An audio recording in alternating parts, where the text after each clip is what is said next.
name is Dr. Jason Chin. I'm a medical officer attached with the NCSM, currently pursuing my master's in public health at It's my great privilege to be your moderator for this lovely afternoon. So today we'll be having a wonderful experience about liver cancer. But before that, just a little bit about our series. This SKD series was named after our founder, Dr. SK Dharmalingam, Malaysia's first oncologist. It's a monthly CME on Docrity regarding topics pertaining to the cancers of the month. It's usually at the end of each month, and today is no exception as we talk about liver cancer. NCSM, National Cancer Society of Malaysia, is an NGO non-profit established in 1966. We're a tax-exempt charity body, and our focus is education, awareness, screening, and cancer survivor support. If you have any questions about this, please feel free to leave a comment in the Docrity app. The Q&A session will be at the end of this session and will last for about 30 minutes or so. Any questions asked throughout the CME will be addressed during the Q&A. So just to introduce our amazing speaker for today, we have an exciting speaker lined up today. He's been very generous with sharing his knowledge and experience with us about liver cancer. Mr. Thanesh Kumar Maiyauen is an accomplished consultant, hepatobiliary, and general surgeon with a wealth of academic and professional achievements. He got his MD from USM and pursued his master in surgery at specializing in hepatobiliary surgery. He further honed his expertise through various fellowships, including the prestigious Hepatopancreatobiliary Fellowship under MOH. With a passion for continuous learning, Mr. Thanesh actually earned his memberships and accreditations from reputable organizations such as the SACS and the FRCS. He's also actively involved in key roles within surgical society, serving as an auditor, vice president, and treasurer in the Sabah Surgical Society. Additionally, he holds a position in the Malaysian Society of Hepatobiliary Surgeons and the International Hepatobiliary Association, HPPA. He also has impressive career history, including stints as a medical officer in various surgical departments and units at esteemed medical centers. His dedication to the field has helped him serve as a general surgeon and HPB surgeon in Department of Surgery at Hospital Queen Elizabeth in Kota Kinabalu, Sabah. Throughout his career, he has made significant contributions to the advancements of hepatobiliary surgery through research, publications, and lectures. His expertise, combined with the passion for surgical excellence, has made him a valuable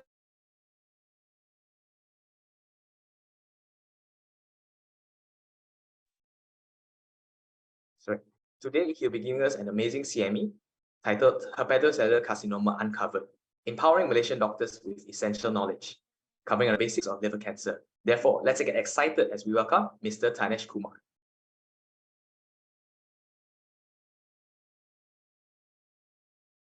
Hi. Good morning, everyone. Thank you, Dr. Jason, for the kind introduction. Good morning, fellow audience. I'm going to talk about hepatocellular carcinoma today. And please allow me to share screen.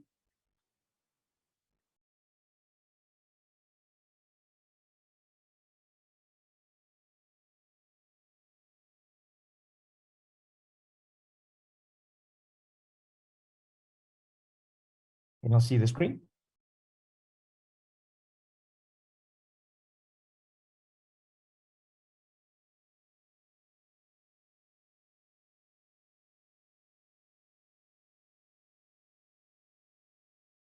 Right.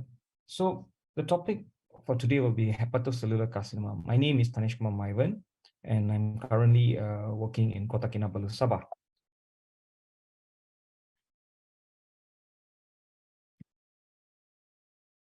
So this is where I work. This is Hospital Queen Elizabeth, Kota Kinabalu. It has 800 beds with multiple subspecialties. This hospital serves as the referral center for Sabah. In HPB unit, we cater for about 4.5 million population and treating with diseases ranging from gallstone diseases to liver and pancreatic cancers.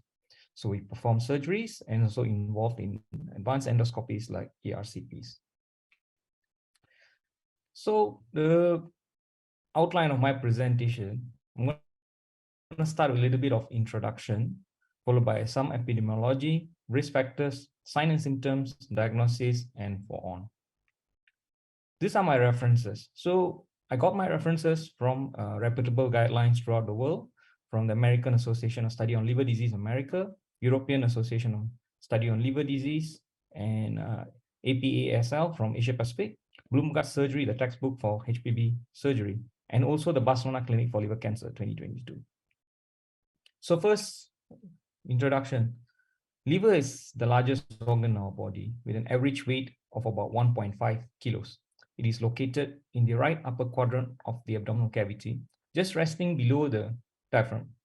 It lies to the right of the stomach and overlies the gallbladder. It is in close proximity with the duodenum and hepatic flexure, right? This is the big chunk over the right side is our liver. Talking about the blood supply, the portal hepatis transmits the hepatic artery, portal vein, and hepatic ducts. And all these three structures are known as the portal triad, together with lymphatic and autonomic nervous systems. The venous drainage of the liver directly into the inferior vena cava and comprises the right, left, and middle hepatic veins with small accessory hepatic vein, as we can see here, the blue lines. So grossly, liver is divided into right, left, caudate, and quadrate lobes, but functionally, they're divided into 8 hepatic segments, each one with their own blood supply and small accessory hepatic veins. Liver has over hundreds of functions in the body and some of the important ones. So these are the important ones. Metabolism of carbohydrates, proteins, and fat. Detoxification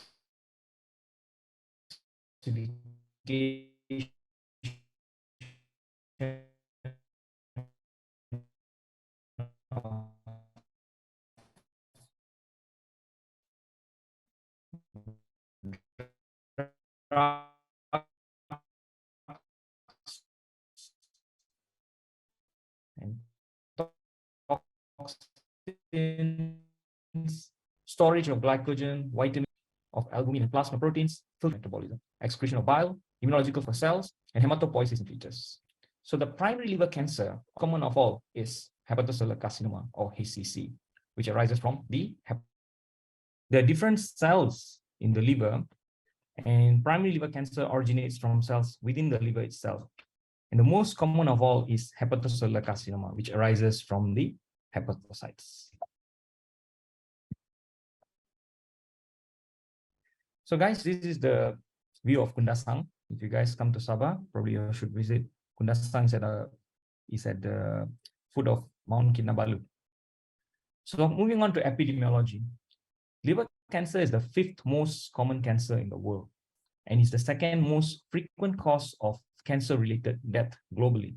There's about 800,000+ new cases every year, with 800,000 deaths per year. That makes up to 7% of all cancers. And HCC accounts for approximately 90% of primary liver cancers, and is considered a major global health problem.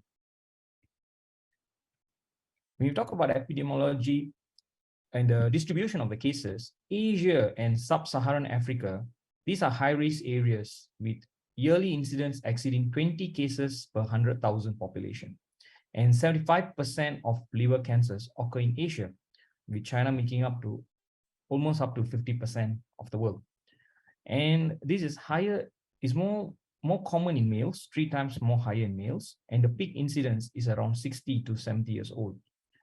30% of cirrhotic patients will develop HCC throughout their lifetime, with an annual risk of 1 to 8%. Looking into risk factors, cirrhosis is the major determinant of HCC, and it present in almost 90% of cases with hepatocellular carcinoma. And up to 90% of the cirrhosis patients is due to hepatitis virus infection and alcoholism. Hepatitis B is more common in Asian population, whereas hepatitis C and alcohol in the Western population. As we can see here, when we talk about risk factors for HCC, we can be divided into the non-alcoholic fatty liver disease, where there's steatosis, steatohepatitis, leading towards fibrosis and cirrhosis. There's also a metabolic component where insulin resistance, obesity, dyslipidemia, and sedentary lifestyle. Talk about environmental toxicity, talk about ethanol, tobacco, and aflatoxin. And the rest will be the viral infections and also alpha-1 antitrypsin deficiency. So we talk about cirrhosis itself. Okay, what is cirrhosis? Cirrhosis is a transformation of a normal hepatic architecture through fibrosis to cirrhosis. So it's a continuous process. It's progressive deposition of mixed connective tissue regardless of underlying etiology. So it's complex. It's triggered by liver parenchymal injury, coupled with inflammation and activation of specific matrix-producing stellate cells and portal myofibroblasts. So this leads to scar formation because of the imbalance favoring collagen synthesis and deposition versus its degradation and resorption. As we can see on the right-hand side of the screen, how does a healthy liver subsequently moves on to become fatty liver with fibrosis and finally to cirrhosis. Once at cirrhosis, this becomes irreversible.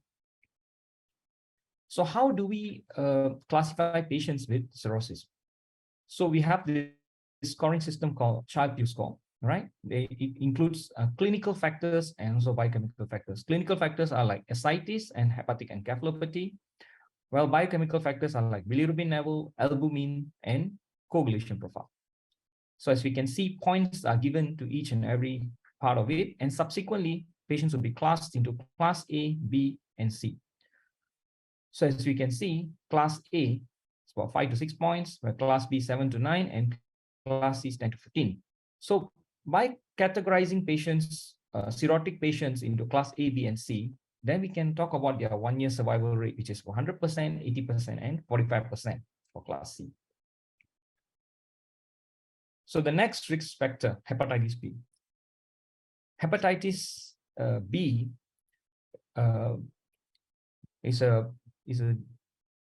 HCC is about 15 to 20 times greater among hepatitis B infected individuals versus uninfected populations. So a lot of studies has been done. So in hepatitis B patients, they've compared their hepatitis B serum antigen and also the HBV DNA levels and also the viral copies. And then they realized all these elevated markers actually predicts disease progression to cirrhosis and HCC. So there's another study called REACH-B study, which identified 5 predictors for HCC, which is being the male, the age, the serum raised serum ALT, hepatitis B envelope antigen status, and serum HBV DNA levels. Having said that, early identification and treatment with antiviral therapy like entecavir or tenofovir reduces, but does not eliminate the risk of HCC. And vaccination against HBV virus also drastically reduces the risk of HCC. Hepatitis C. Individuals positive with hepatitis C had 17 times the risk of HCC compared with hepatitis C negative cohort. So in Japan, most of the cases are hepatitis C. Again, direct antiviral agents reduces but does not eliminate the risk of HCC. Talking about alcohol, okay, maybe talk about a standard drink. The rough calculation is about 14 grams of alcohol in a standard drink. So as we can see here, there's a 16% increase in risk of liver cancers when someone takes more than 3 drinks per day, followed by increase up to 22% when they take 5 drinks per day. So high risk was also found in someone who takes minimal amount of alcohol drink, that is 2 glasses, probably 2 glasses drinks per day. So chronic alcohol usage of more than 80 grams per day, that will roughly be equivalent to 6 to 7 glasses for longer than 10 years, increases the risk of HCC by 5 times. And there's no safe limits on effects of alcohol on the liver and general health. And this is also being reinstated in WHO website recently. We often hear these terms, NASH, NAFLD, and MAFLD. Basically, what started off as NASH and subsequently went into became NAFLD is now being redefined as metabolic associated fatty liver disease, or MAFLD. So it's a more inclusive term, which includes fatty liver and also metabolic derangements like diabetic, and they include certain risk factors like waist circumference, blood pressure, CRP levels, and fasting serum lipid. So meta-analysis of the diabetes and HCC estimated relative risk of 2 to 2.5, and is consistent on various populations, and this is independent of other risk factors as well. So now metabolic risk besides what was known to be virus and alcohol itself, now metabolic derangement is also a cause for us to get a HCC. So HCC is more prevalent in the setting of obesity and insulin resistance and may occur in non-alcoholic fatty liver disease patients even without cirrhosis. So the other risk factors we were talking about, like alpha toxin B1. So this is a fungal infection, aspergillus in stale food. Ingestion of it can cause cirrhosis and HCC. Tobacco, biliary cirrhosis, alpha-1 antitrypsin deficiency, and good news mainly for coffee and tea drinkers. In coffee, these studies have shown is a 40% reduction in risk of getting HCC, and in tea drinkers about 23% reduction in risk. Having said that, everything need to be in moderation. Well, this is one of the view when I was traveling for surgery in Sandakan coming back. This is mainly the Pulau Gaya, which is just a jetty away from Kota Kinabalu City. Right. So we talk about signs and symptoms of HCC. So frankly speaking, most of the HCC patients that we see does not have any symptoms. Most of the patients, they came because it was incidental finding or being investigated for some other medical reason. Like medical screening. Okay, so they would have probably gone to a general practitioner or a lab to do a blood test, followed by some imaging. And then they would have picked up this HCC or a nodule in the liver. So they may not have any symptoms. And presence of symptoms for HCC means the disease may be advanced. So number one is pain. The pain may be due to the liver nodule itself, stretching the glycerol capsule or surrounding area, which caused the patient to have pain. So that means the lesion or the tumor must be big enough to cause such symptoms. Mass per abdomen. We have patients who come in with a huge enlarged mass in the abdomen. Life-threatening problems like variceal bleed. This is a sequelae of liver cirrhosis, where a patient develops what we call as portal hypertension, which I'll explain later, and subsequently develop variceal bleeding. This is catastrophic and is life-threatening. Presence of jaundice and ascites may indicate a late stage of disease. Well, it may not be entirely because of the tumor, but sometimes the liver cirrhosis itself has progressed to Charles B or Charles C, leading to the presence of jaundice and ascites. Another emergency presentation will be the rupture of the tumor itself, causing patient to have a hemorrhagic shock, requiring transfusion, ICU care, and subsequently surgery if he survives the ordeal. So knowing the risks, knowing the sign and symptoms, so how do we reach to a diagnosis? To reach to a diagnosis of HCC, sometimes we need to suspect that somebody has HCC. So it starts with history taking. So we need to clearly understand the symptoms they're looking into. This can be weight, it can be just an epigastric pain, which they describe as gastritis. And during the history taking, we need to identify the risk factors for HCC. And subsequently, we need to look for clinical signs, the presence of mass, any signs of liver disease, or presence of any advanced disease. So up to this point, things may not be very obvious. Subsequently, most likely patients will be subjected for blood taking, biochemical tests. So when we look into the routine tests of full blood count, renal profile, and when we look into liver function tests, and also virus screen for hepatitis, right? This is where probably we might find some clue that this particular person might be having some liver-related issues and likely an HCC. So LFT may be marginally elevated. We may have some transaminitis, and virus screening for hepatitis might be positive. So what's next? Tumor markers, we talk about alpha-fetoprotein. Imaging, we talk about ultrasound, CT scan, MRI, or even PET scan. Does the patient really need a tissue biopsy? So what the evidence is? Alpha-fetoprotein as a routine screening test for HCC is still debatable. So there are studies who say that it is not that sensitive, and it is not elevated in early stage of HCCs. So it can be normal. So like most of the tumor markers out there, alpha-fetoprotein also has to be treated at some form with with caution. Yeah. So like NCCN and AASLD recommendations suggested ultrasound surveillance with or without alpha-fetoprotein. So, and even the EASL described alpha-fetoprotein as suboptimal as a serological test for surveillance, and as is often normal in early stages. So some expert panels consider alpha-fetoprotein to be a good surveillance marker due to its wide utility, easily available, and in combination with ultrasound, we can maximize the chance of detecting an HCC. So I think as of now, probably alpha-fetoprotein still need to be tested, but possibly more in a high-risk population rather than as a screening tool for everyone. So we talk about imaging.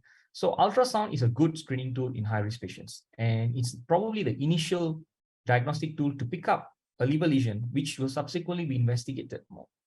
But one thing, this is operator dependent and may miss small lesions. And so how do we diagnose HCC? So the diagnosis of a HCC is radiological.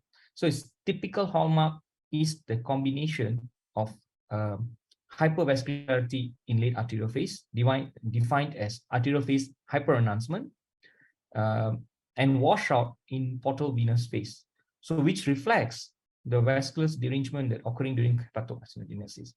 So blood supply to liver, we have portal vein, which supplies 70 to 80% of the blood, and also hepatic artery, probably about 20 to 30%.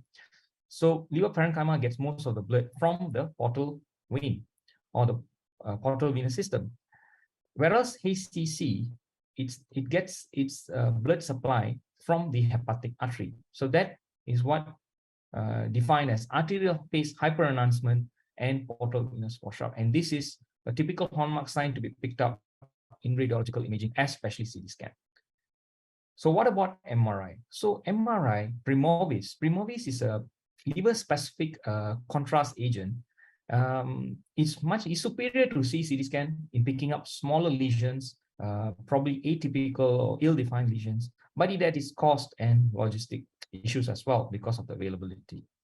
So the best tool to diagnose a HCC will be a multi-phase liver CT because it's fast and it's quite accurate.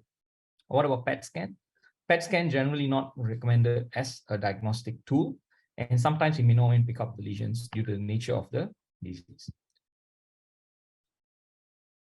Liver biopsy is not recommended, but in some cases, we may embark on liver biopsy, but it's very selected and rare cases only. So this is how it looks like. You see, in the arterial phase, there is an enhancement followed by the disappearance of the enhancement in the delayed phase or the venous phase, right? So this is typical of a HCC. Another example here. So this is how the enhancement looks like, and followed by the washout. Well, so we've talked about up to the level of diagnosis. Now talking about management. Okay, this is the general guide on how we want to manage HCC patient. And this is BCLC 2022. I know it's very busy. HCC management is very complex because we're not just dealing with tumor-related problems, but we're also dealing with the background quality of the liver. As we know, 90% of patients with HCC has liver cirrhosis. So we know that the liver function is not good. Because the liver function is not good, there's a lot of other effects to the body as well. So we cannot consider the tumor itself, but we have to consider the liver function and other parameters as well in defining our treatment regime, and it has to be individualized. Like we can see here, so the treatment options from the left, from ablation, resection, transplant, TACE, systemic treatment to best supportive care, and expected survival of more than 5 years, 2.5 years, 2 years, and 3 months. So in general, BCLC, according to Barcelona Clinic of Liver Cancer for 2022, patients are classified into 5 stages. Okay, BCLC 0, A, B, C, D. So 0 stands for very early stage, subsequently early stage, intermediate stage, advanced stage, and terminal stage. When we talk about very early stage of ACC or BCLC stage 0, it's usually a very small single tumor with size of 2 centimeter, where there's no vascular invasion, there's no satellite nodules, there's no extrahepatic spread. The performance status of the patients usually is good, and the Child-Pugh A class, and about 5 to 10% of these patients are patients in West are diagnosed at this stage, whereas in Japan is almost as high as 30% because of their surveillance programs. So your treatment at this point in time ranges from ablation, resection, and possible transplant in certain cases. So as we can see here, when we look at this diagram, if we can see the size of the tumor is very small in comparison to the other diagrams where the lesions are more and bigger. We talk about the early stage, which is the stage A. This is where the tumors are more than 2 cm, or you have 3 nodules, which is less than 3 cm in diameter. So again, this is very early stage, good liver function with Child-Pugh A, good performance status with no vascular invasion or extrahepatic spread. In these patients, the median survival of patients with early ACC can reach up to 70% at 5 years. And again, they have an option of resection, liver transplant, or local ablative therapy. As we move on, okay, this is a big group of patients. Mainly these are the intermediate ACC. These patients have multinodular tumors, not one, few, can be bilobar, and there's no vascular invasion.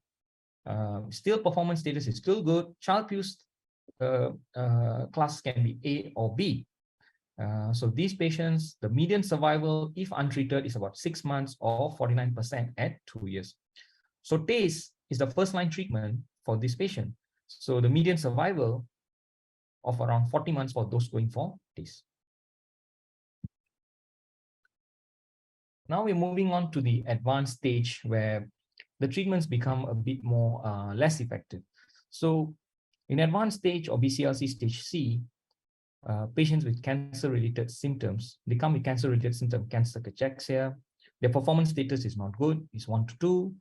They have macrovascular invasion, they have extrahepatic spread, lymph node spread, and this is where their median survival is shorter than a year, or 25% of them survive at 1 year.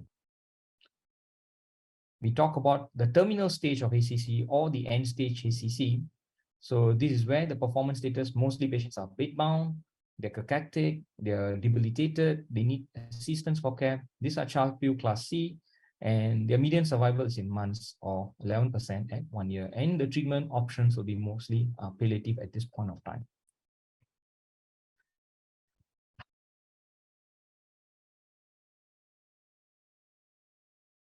Okay, management.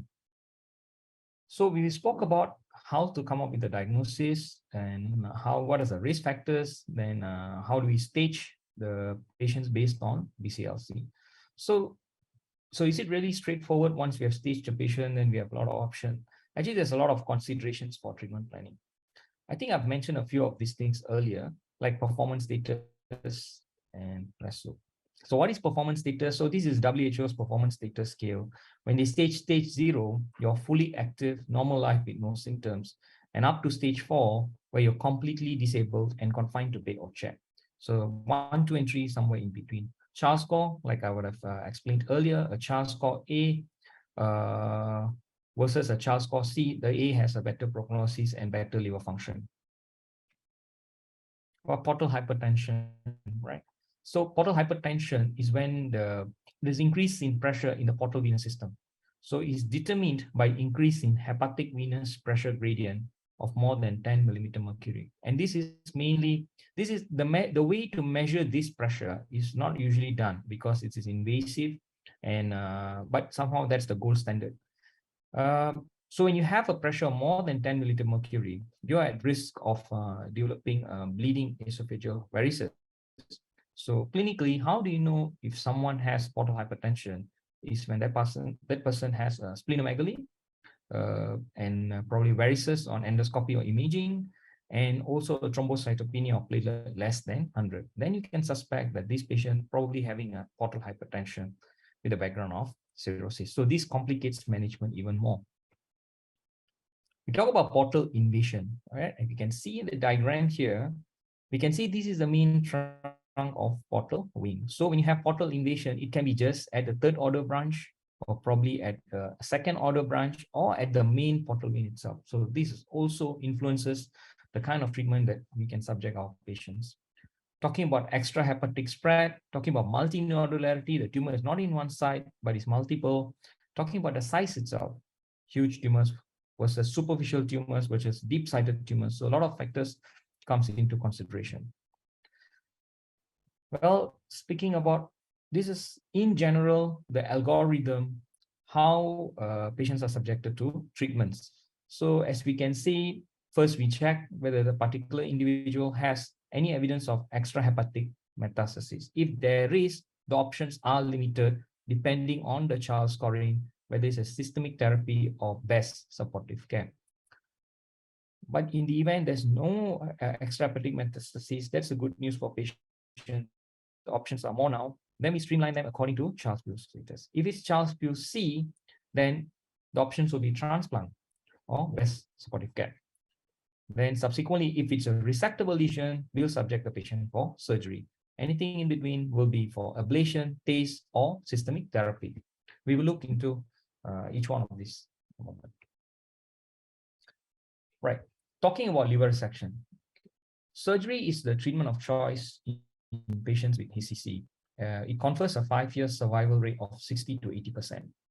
It has morbidity. It's a very big surgery. It has morbidity of 5 to 10% and a mortality of about 1%. It can be performed in both non-cirrhotic patients and in cirrhotic patients with caution.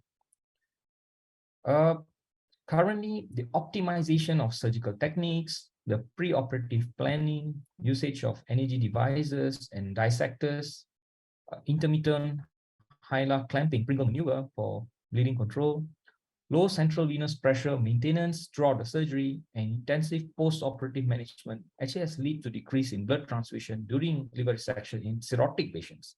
So that is from 90% to down to 10% within these 2 decades. So this says that the liver resection itself is safe. It has its complications. It's a big surgery, but it can be done safely. So when we say liver resection, there are types of liver resection. We talk about major liver resection and minor liver resection. Major liver resection is when you need to take out more than 2 segments, whereas minor when you take 2 or less. There's also another thing called anatomical and versus non-anatomical resections. Evidence have shown anatomical resection marked by the lighter shade of gray has better survival benefit and local recurrence rate compared to the non-anatomical resection, which is the darker shade. This is because you may have smaller satellite nodules along the supplying vessel. In anatomical resection, you will take the liver at the point of the vascular supply itself, whereas in non-anatomical, it's going to be around the tumor tissues with a margin. We also have when we talk about liver resections is whether it can be in open surgery, which is traditionally done, or minimally invasive in selected patients. When we talk about liver resection in non-cirrhotic patients, so hepatic resection is the treatment of choice, like I mentioned earlier, in non-cirrhotic patients, probably 5% of cases in West and up to 40% in Asia, where even major resections can be performed with acceptable outcomes. But whereas in cirrhotic patient, it's best to be done with patients with preserved liver function, where the hepatic vein portal system pressure gradient is less than 10 or platelet count more than 100,000. And it's important for us to assess the future liver remnant volume or function post-resection is important, right? So we need to have a stricter consideration. First of all, we need to assess the portal hypertension. We need to know the liver function. So now we need to move on more by testing on the ICG-15.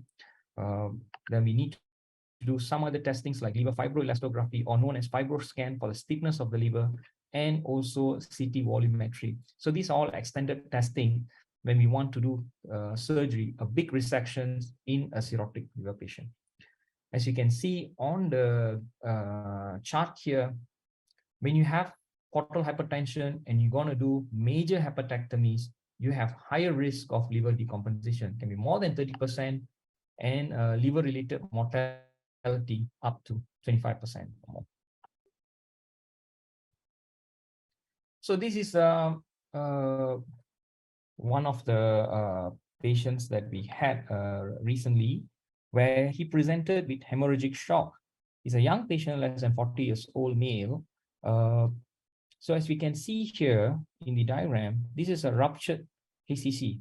The first diagram is a ruptured HCC. So he came with bleeding on inotrope and was intubated. So we performed liver resection. This is how the liver resection is done. As we can see, the exposed middle hepatic vein over there was pointed by the suction device.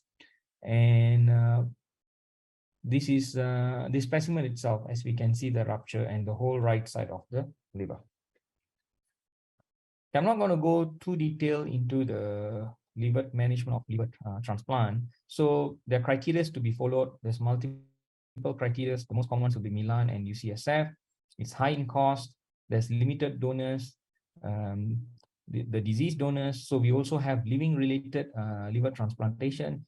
In Malaysia, Selayang Hospital is the National Liver Center, and they at current performs about 20 to 25 transplants per year.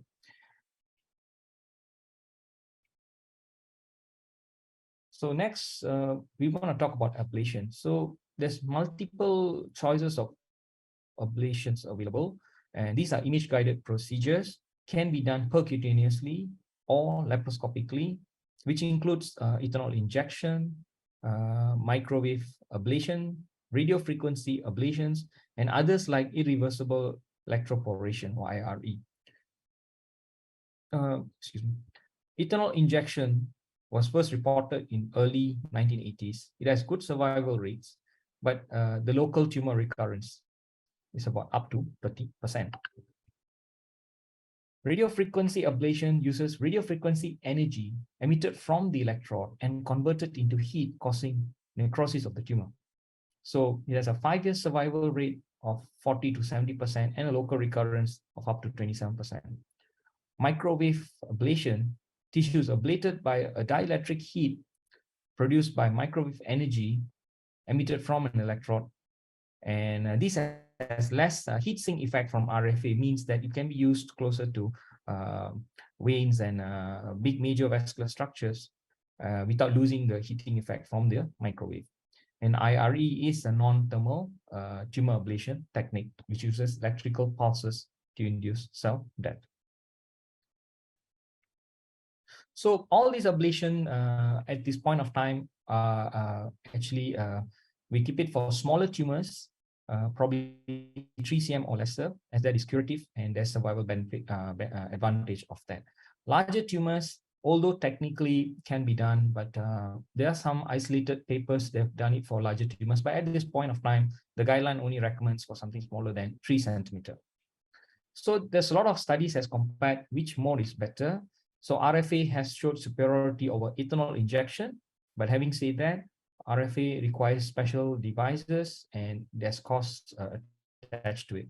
Whereas ethanol injections does not require special instruments and it's cheaper. We use a medical grade ethanol more than 92%. And the RCTs, which compares RFAs with first generation microwave ablation device, well, they find that the number of treatment sessions was fewer in RFA, but similar in therapeutic effect, complications, and local tumor progressions. Well, this is in Queen Elizabeth Hospital. It is one of our patients, elderly gentleman. So we did a laparoscopic approach where we need to put in our laparoscope using our endoscopic laparoscopic ultrasound probe. We identify the lesion, then we put in the needle. As you can see, the needle track is here, right? So it's transversing the lesion, and we burn bigger than the lesion itself, according to the table.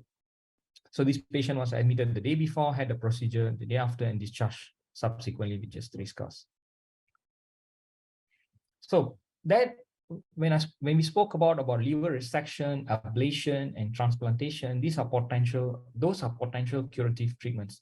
Now we're moving towards treatments like endovascular treatment like TACE or radioembolization, and subsequently, these are not curative treatments. Although there are some isolated papers says that TACE can be curative in small lesions, but as of now, these are not curative treatments, and we are subjected these patients with poorer liver functions, and that's not resectable. So TACE uses the concept that liver has dual blood supply, but the tumor is supplied by the artery. And the lipiodol, which is the emulsifying agent that we're using, it's concentrated at the tumor level. This procedure is done by the interventional radiologists through the endovascular method, either via the femoral artery or the radial artery. So they selectively place the catheter transarterially. They embolize the vessel with an emulsion of chemotherapeutic agent, likely doxorubicin, with lipiodol. Subsequently, they will seal the vessel with particulate material. So usually, bigger size tumors can be managed with these procedures. A bit difficult for bilobar tumors, but still can be done. And the only contraindications will be the portal vein thrombosis, which is a contraindication for TACE, and also Child-Pugh class C patients. So this is how generally the interventional radiology does the TACE. So once they park the catheter along one of the feeding vessels, they inject a contrast and emulsifying agent. As you can see, the lipiodol uptake is there subsequently, which can be seen on the CT scan, and they embolize it with the embolic material. So what's the difference with transarterial radioembolization? So the most commonly used will be the yttrium-90, which is incorporated into glass. So these are in the market, the TerraSphere and also the Certex. So these are delivered through the hepatic artery segmentally, subsegmentally, originally, or to the whole liver. So typical dose is about 150 grays. They have specific toxicities like liver toxicity, pneumonitis, and GI bleeding. The contraindications here will be Child-Pugh C, but the good thing here is patients with portal vein thrombosis where they can't go for TACE can actually go for radioembolization. Well, so we're coming towards the end of the management. So we have looked into resection, ablation, transplant, and we also seen the TACE and TARI. Subsequently, we're going to go into systemic therapy. Well, we know systemic therapy usually used for BCLCC. They have actually investigated and thoroughly researched the usage of chemotherapy in HCCs, like how we do for other tumors like gastric or colon or breast. But the problem is HCC has been shown to be chemo-resistant. So the two problem here is, like I mentioned earlier, HCC stems from the coexistence of two diseases. One is the background liver cirrhosis, another one is the tumor burden itself. So cirrhosis alters the metabolism of the chemotherapeutic drugs and enhance their toxicity. So, and they also lead to complications such as systemic infections, as cirrhotic patients are generally immunocompromised. And the nature of the tumor itself, which is chemo-resistant. So there's no suitable chemotherapy for HCC. Well, they have done a lot of trials. I'm just going to share about 4 or 5 of it, nothing much. Of course, the first one is sorafenib. This is called the SHARP trial. And this is the first oral multikinase inhibitor that demonstrated a survival benefit in patients with HCC. But if you can see, it's about 11 months, about 10.7 months versus 8 months in placebo group. And this is statistically significant, and it represents about 31% decrease in relative risk of death. Usually we reserve patients who are not amenable for resection, transplant, ablation, or TACE or TARI for systemic therapy. But there are current evidences which is emerging, which pointing towards combination like systemic therapy and TACE, and they've come out with evidence showing that this is actually much more beneficial to certain subgroup of patients. So the next will be the lenvatinib, which is from the REFLECT trial, which compares lenvatinib and sorafenib, which they say is non-inferior to both of it, is equivalent in its efficacy. But lenvatinib also showed improved progression-free survival and time to progression. And it also showed an objective response rate defined by the MRECs from the CT, how they measure the tumor necrosis from the CT. So they can see the response rate via the CT when they use lenvatinib. So the new addition to the systemic therapy, the first line of systemic therapy will be the what we call as T and A, is the atezolizumab with bevacizumab, or the IMbrave 150 trial. So they have shown the overall survival at 12 months was 67% with atezolizumab and 54% with sorafenib. And the median progression-free survival was also better with the new TA. So when we talk about second lines, we talk about regorafenib, and survival benefits is versus placebo of 8 months to 11 months, and the other immunotherapies like nivolumab and cabozantinib. Having said all these systemic therapy, they are not without their side effects. They are not, I would say, they are not. The intent is not curative. The intent of prolonging survival, like we have seen the evidences that shows that some of it gives you about 4 months to 5 months survival extra compared to the to no treatment or placebo or another treatment. But this is only achievable if the tumor responds to the therapy, number one. Number two, if the patient itself can tolerate the side effects, because the side effects from these medication sometimes can be very intense and has to be carefully managed with regular interval follow-ups. I'm talking about side effects like cardiac side effects, hypertension, thyroid side effects to the kidney, proteinuria. So if at all the patient suffers the side effects, then the oncologist will actually start to taper down the medication gradually to the desirable dose where the side effects is no more and patient can take the medications.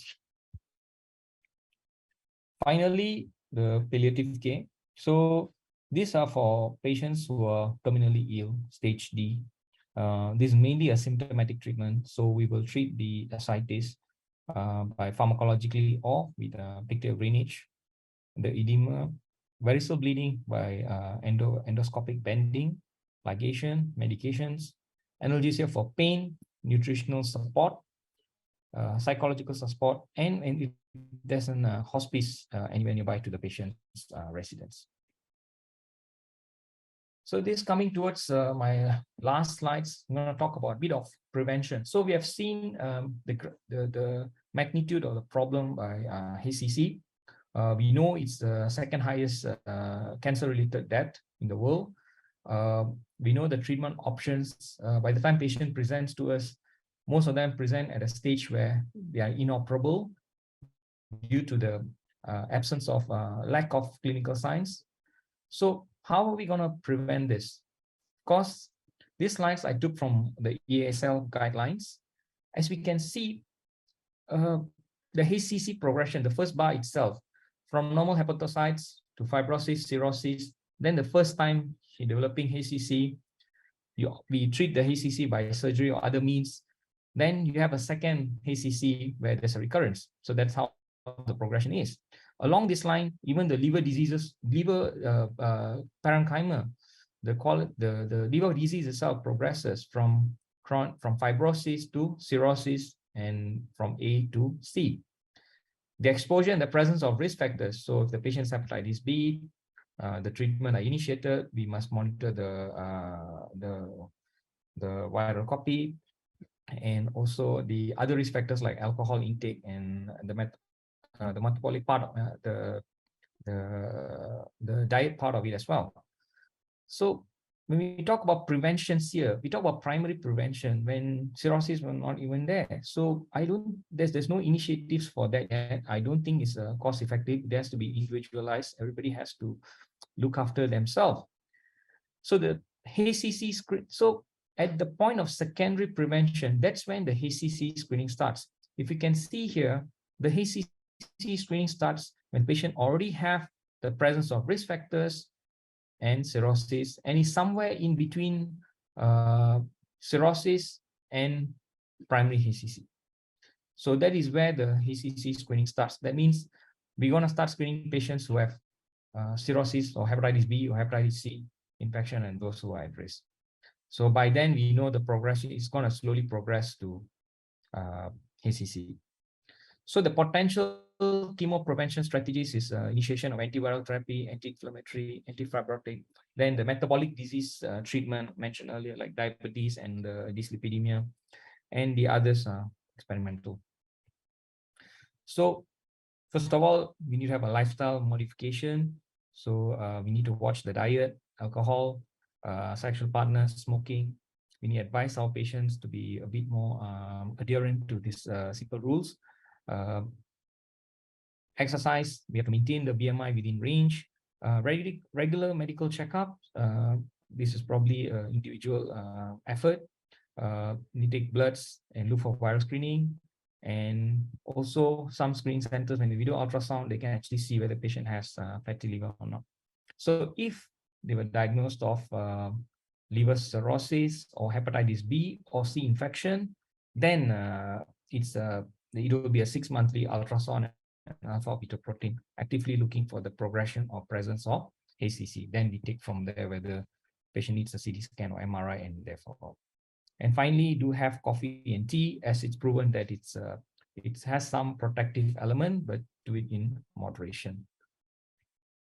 Well, this is this is another algorithm on how, when somebody has a risk like I mentioned earlier, cirrhosis or hepatitis B or hepatitis C, and then they do an ultrasound, and then they pick up the liver lesions, where we can see the size can vary from less than 1 cm to more than 1 cm, and how they follow up with repetitive ultrasounds at 3 monthly, and in some cases where we need to send the patient for dynamic imaging like CT or MRI to confirm.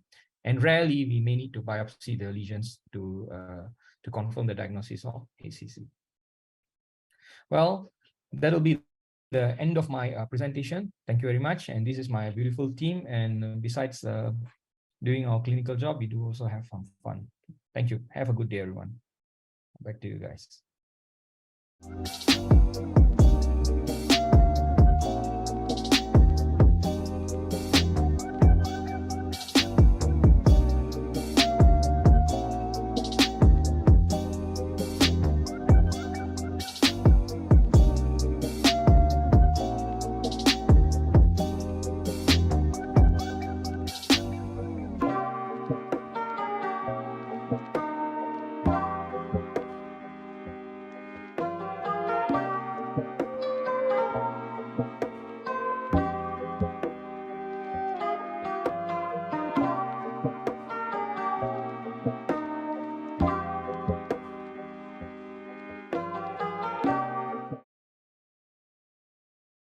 Thank you so much, Mr. Thanesh, for the good talk about liver cancer. I think all of us have been very appreciative of the information that you've given us thus far. There are a few questions here coming in from our Facebook platform. The first is this. It's actually a two-part question, but basically, does family history have a big role in HCC development?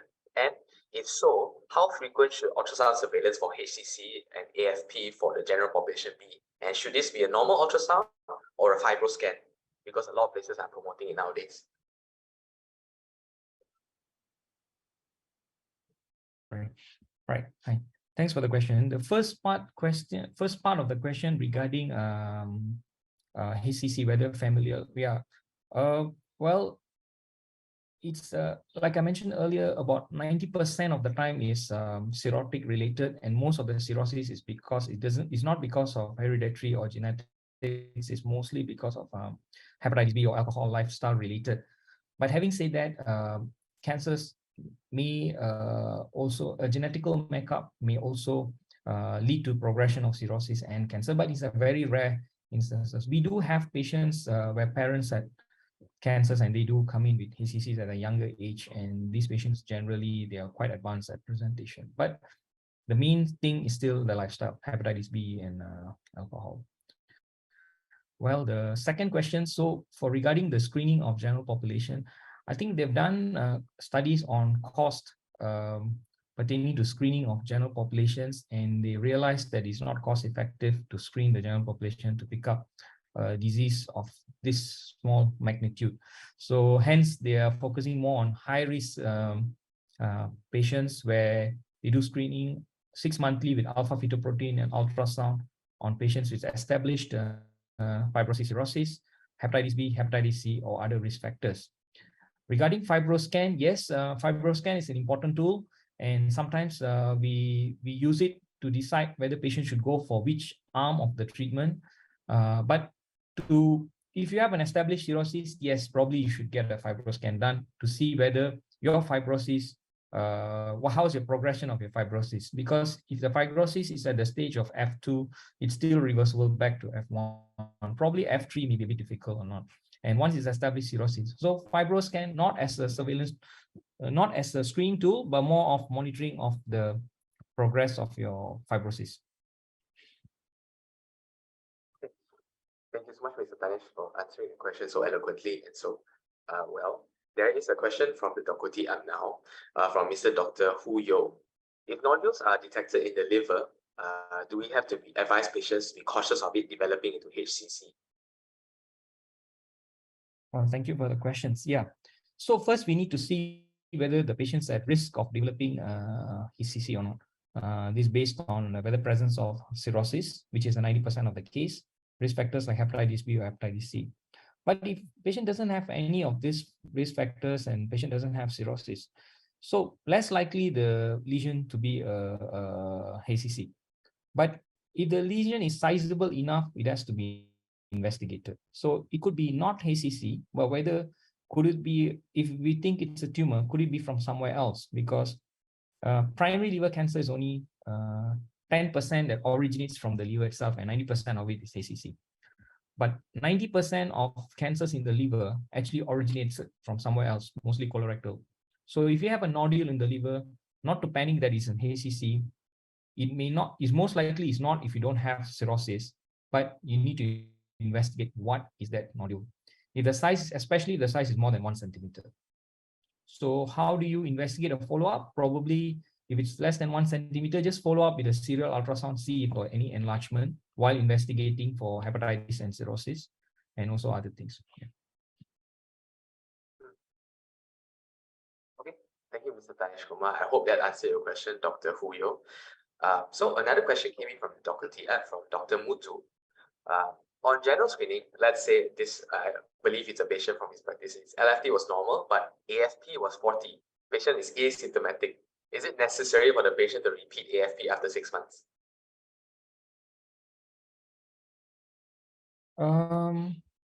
Well, the answer to the question is why the patient's alpha fetoprotein is normal. So alpha fetoprotein can be high in a young age group, probably in testicular CAs. So it can be high, besides ACC in other form of malignancies as well. And number two, alpha fetoprotein can be high in cirrhosis as well, can be marginally, can be elevated. And number three, do you need to repeat? I think yes. You have an abnormal reading, I think we need to repeat. And then we need to decide. But once it's already high, then I would actually subject the patient for an ultrasound to see whether there's a cirrhosis or liver nodule, which we need to investigate further. Yeah. So we need to repeat the alpha fetoprotein. Yeah. Thank you, Mr. Thanesh, for that answer. I hope it was, thank you for the concise answer. I hope Dr. Mutu that answered your question. So another question that came in from our Facebook from Dr. Lim. Are there any other ways to get a liver transplant other than hospital Selayang?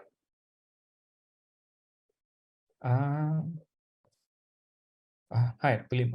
Thanks for the question.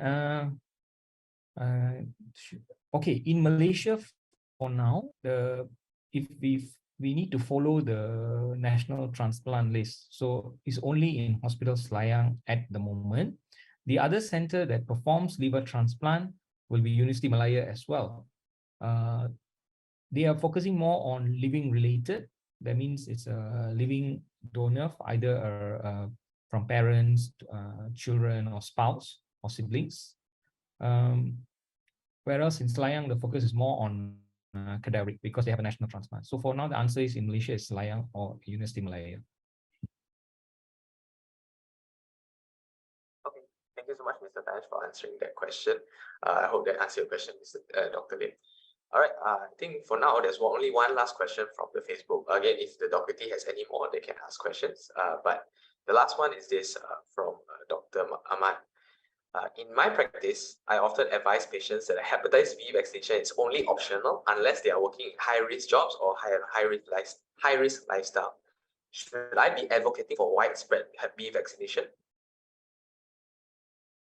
I think if the patient is an individual itself, well, it's a good question, because when you talk about high risk job, and my general advice to people is to get the hepatitis B vaccination, because when we talk about high risk work, we also need to talk about what about high risk lifestyle, whether the patient, whether they have engaged into high risk, we won't know. So my advice is to get a hepatitis B vaccination without exploring into much details into their whether they are at high risk or not lah, in terms of their lifestyle. That will be my advice. There's no right or wrong here. It's just my opinion. I would advise, actually.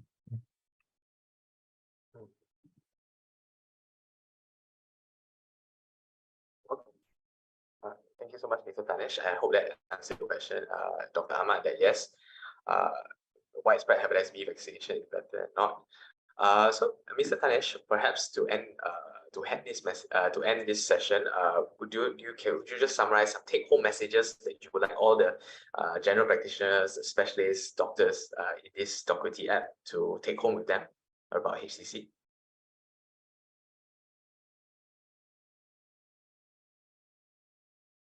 Well, regarding, okay, so one take-home message is, first we need to suspect that someone has HCC. So how to suspect? This disease doesn't have obvious symptoms, doesn't have obvious signs like other kind of malignancy, and it's quite rare. It's somewhere around history taking, whether patients at risk or not, risk factors, and probably perform periodic blood tests, liver function. Like I said, alpha fetoprotein becomes optional. Sometimes we go for medical screenings, it's part of the package. So if it's elevated, it warrants an investigation. An ultrasound to run to look this is take the opportunity to do this to our patients. It's not written anywhere because we don't have a widespread screening program, but I think it's just it's good. We suspect that someone might have this thing based on their clinical history, and then move from there. Yeah. So to suspect is the first thing. Then only we can confirm whether somebody. Okay. There's one more question, but thanks, Mr. Thanks, for summarizing it so well. So basically, we have to suspect even where high risk factors and stuff. All right. The last question actually is this: is non-alcoholic fatty liver a risk? Does one have to monitor regularly, and does the person need to go for a fibroscan? Thank you. Non-alcoholic fatty liver disease is a risk. So eventually, fatty liver will subsequently lead to fibrosis and cirrhosis. But at which stage is your fatty liver? You will never know unless you go for a fibroscan. But before fibroscan, we need to check other parameters as well. We need to look into their diet, their diabetic status, your lipid, then do a basic ultrasound to look for fibrosis or cirrhosis. Yes, one fibroscan will tell you your progression of your fatty liver. So I would say in someone who has fatty liver, I think I would recommend for a fibroscan, but based on their blood results, LFTs, and all those things to decide. Yeah. Okay. Thank you so much, Mr. Thanesh, for answering that question. Well, I believe there are no other questions on our Facebook as well as on the Doctority app. So I think we can safely end this session. Thank you so much, Mr. Thanesh, again for sharing your wealth of information and knowledge about hepatocellular carcinoma. I believe the rest of the audience, as well as other GPs and doctors, have been thoroughly enjoying this session. Okay, thank you so much for your time. All the best in Sabah.